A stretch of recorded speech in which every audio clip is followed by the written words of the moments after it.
Assalamu alaikum wa rahmatullahi wa barakatuhu. Shalom, shalom aux frères chrétiens.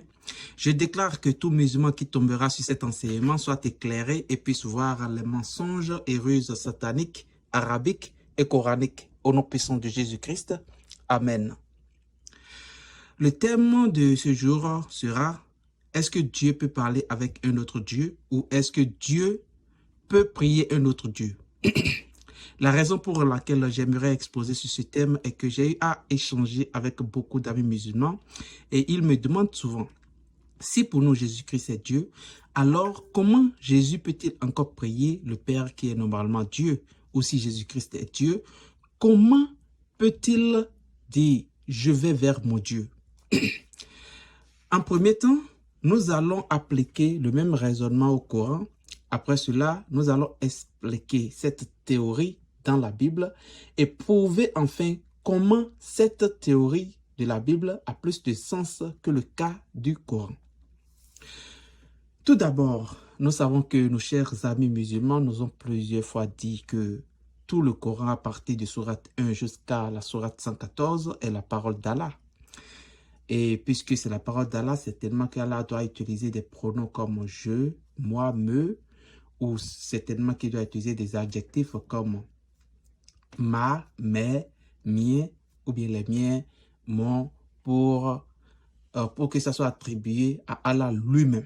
Parce que c'est sa parole, c'est lui-même qui parle. Est-ce que vous voyez? Nous allons citer un petit exemple très rapidement dans Sourate 2, verset 40, qui dit ceci. Sourate 2, 40. Ô enfants d'Israël, rappelez-vous mon bienfait dont je vous ai comblé. Si vous tenez vos engagements vis-à-vis de moi, je tiendrai les miens. Et c'est moi que vous devez redouter. Donc, nous allons tout d'abord remarquer ici ce que je dis, c'est-à-dire Allah utilise très bien les pronoms comme je ou moi, ou bien les adjectifs comme mon, les miens et autres. Donc, nous voyons très clairement que Allah utilise ces pronoms personnels pour désigner lui-même, c'est-à-dire pour s'attribuer à lui-même. Donc, il signifie que c'est lui-même qui parle. Est-ce que vous voyez? Donc, c'est très clair que quand on demande qui est-ce qui parle dans ces versets ou bien dans ce petit verset que je viens de d'énumérer, les musulmans diront certainement que c'est Allah. Et le jeu est certainement mis pour Allah parce que c'est Allah, c'est Dieu seul qui peut faire une telle chose, une telle action. Maintenant, il y a aussi un deuxième cas que les musulmans nous ont dit. Ils ont dit, il y a possibilité que Allah demande maintenant aux gens de dire quelque chose dans le Coran. Mais c'est Allah qui demande. Ce n'est pas que c'est les hommes même qui parlent directement. C'est-à-dire que si par exemple, Allah veut que Mohammed dise quelque chose, Allah lui demande de dire. C'est-à-dire quoi? Il utilise l'assertion cool, qui signifie dit ou bien dites. Un peu comme dans Sourate 2, verset 136, vous verrez que au début de la phrase, c'est-à-dire au début, nous voyons très clairement dites. Cool. Est-ce que vous voyez? Dites. Nous croyons en Allah et en ce qu'on nous a révélé et en ce qu'on a fait descendre vers Abraham et Ishmaël et Isaac et Jacob et les tribus et en ce qui a été donné à Moïse et à Jésus. Donc, vous pouvez lire la suite, vous pouvez faire la lecture jusqu'à la fin. Donc, ici, je vous montre déjà l'idée que, en réalité, si les musulmans, la seule condition que les musulmans ou bien Mohammed lui-même puisse parler, c'est-à-dire puisse prononcer quelque chose, c'est que quoi? Allah doit lui demander de dire. C'est ça la seule et unique condition. Allah doit forcément lui appliquer l'assertion cool, c'est-à-dire dit ceci. Est-ce que vous voyez? Donc, s'il n'y a pas ça, c'est tellement que c'est Allah seul qui parle. Tant qu'il n'y a pas le cool ou bien dit, c'est Allah qui parle directement. Maintenant, allons un peu dans Sourate 1. Verset 2. Bon, je peux prendre des exemples comme Sourate 1, verset 2 et Sourate 1, verset 5. Lisons très rapidement. Ici, d'abord, voyons un peu ce qui se passe dans Sourate 1, verset 2. Nous ne voyons pas le cool parce que nous connaissons déjà le principe. Le principe, c'est que quoi? Quand on voit le cool, ça signifie que c'est Allah qui demande aux musulmans de dire quelque chose ou bien à Mohammed de dire quelque chose. Donc, on ne voit pas le cool, on ne voit rien de tout ça. C'est un peu comme dans Sourate 2, verset 40, où on ne voit rien de tout ça. Donc, ça signifie que c'est Allah lui-même qui parle directement. Voyons un peu ce qu'Allah dit ici dans Sourate 1, verset 2. Allah dit, louange à Allah, Seigneur de l'univers. Est-ce que vous voyez? Donc, Cela veut dire que quoi? Il y a au moins 2 ou 3 Allah dans le ciel. C'est-à-dire Allah 1 parle à Allah 2 et loue le Allah 2. Vous voyez l'hypocrisie islamique? Il y a plusieurs Allah, je vous dis, parce que c'est Allah qui parle. Allah parle à quel Allah encore? Allah dit louange à Allah. Si c'était lui-même qui parle de lui-même, il devrait dire quoi? Louange à moi. Un peu comme dans Sourate 2, verset 40 que j'ai cité précédemment. Vous devrez, si vous vous rappelez très bien, je vous ai montré des pronoms comme moi, je. Allah a utilisé très bien ces pronoms là-bas. Mais pourquoi ici, il dit louange à Allah? Donc, c'est tellement qu'il y a plusieurs Allah au ciel qui sont avec le Allah 1. Il y a Allah 1, Allah 2. Peut-être je vais les nommer Allah 1, Allah 2, Allah 3 pour qu'on puisse se retrouver. Ça, c'est déjà très clair qu'il y a plusieurs Allah au ciel. Donc, j'espère que tout le monde comprend que ce n'est pas seulement un seul. Allah n'est pas unique parce qu'il parle à un autre Allah. Maintenant, allons un peu dans Sourate 1, verset 5. Il n'y a pas toujours cool.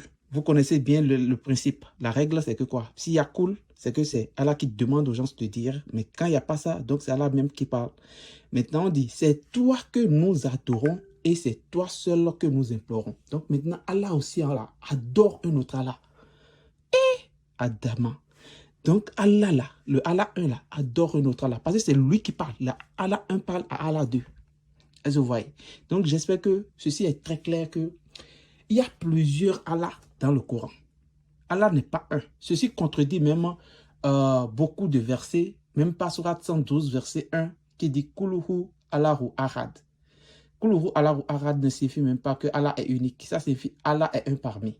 Est-ce que vous voyez? Mais il y a des versets où Allah utilise le terme Wahid. Wahid, c'est ça qui signifie un au fait. Mais est-ce que ceci signifie qu'Allah est un?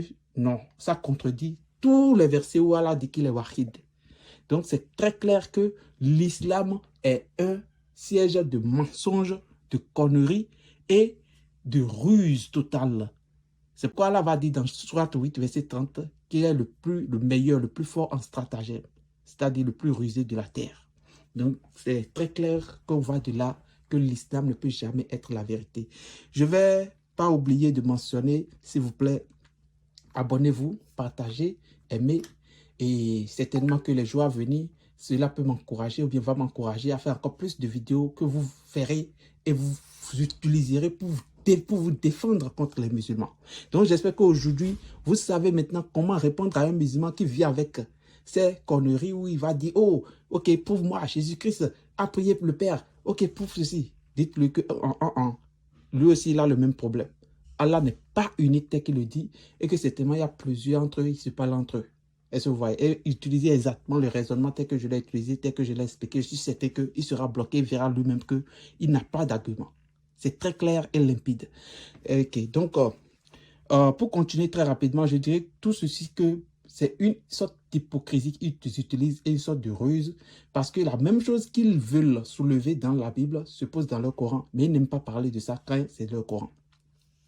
En fin de compte, ce que j'aimerais ajouter maintenant, c'est expliquer maintenant le cas de la Bible. Le cas de la Bible est que quoi? Jésus-Christ lui-même nous a dit que rien n'est impossible à Dieu. Donc, comme nous le savons déjà, Dieu peut devenir un million. C'est-à-dire Dieu peut faire tout ce qui est bon. Il ne faut pas dire que oh, Dieu peut faire ce qui est impossible, n'importe quoi ou bien quoi que ce soit. Dieu ne peut pas devenir Satan, par exemple. C'est-à-dire Dieu est déjà bon. Donc, il fait l'impossible de tout ce qui est bon. Est-ce que vous voyez? Donc, ça signifie que quoi? Dieu peut devenir un million, il peut devenir tout là, et entre eux, ils vont s'appeler Dieu. Et ça va Dieu, entre eux. Donc, ce n'est pas quelque chose qui est impossible à Dieu. Donc, c'est de ça qu'on parle.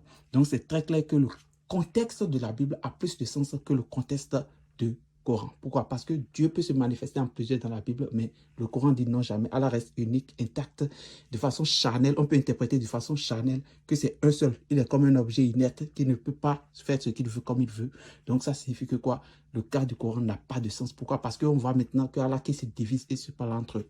Ce qui contredit tous les passages où Allah dit qu'il est wahid, c'est-à-dire qu'il est un. Ça contredit tout ça, ce que je viens d'enseigner. Et c'est cela qui montre que le cas de la Bible a plus de sens que le cas du Coran. Ici, je vais m'arrêter. Je tiens à vous remercier tous ceux qui ont suivi. S'il vous plaît, partagez pour permettre que l'algorithme de mon YouTube puisse vite agrandir et afin qu'on puisse atteindre plus de monde islamique et les ramener à la vérité, Jésus-Christ, pour toujours. Amen, amen, amen. Merci infiniment à tous ceux qui ont suivi. Soyez bénis et À la prochaine. Merci.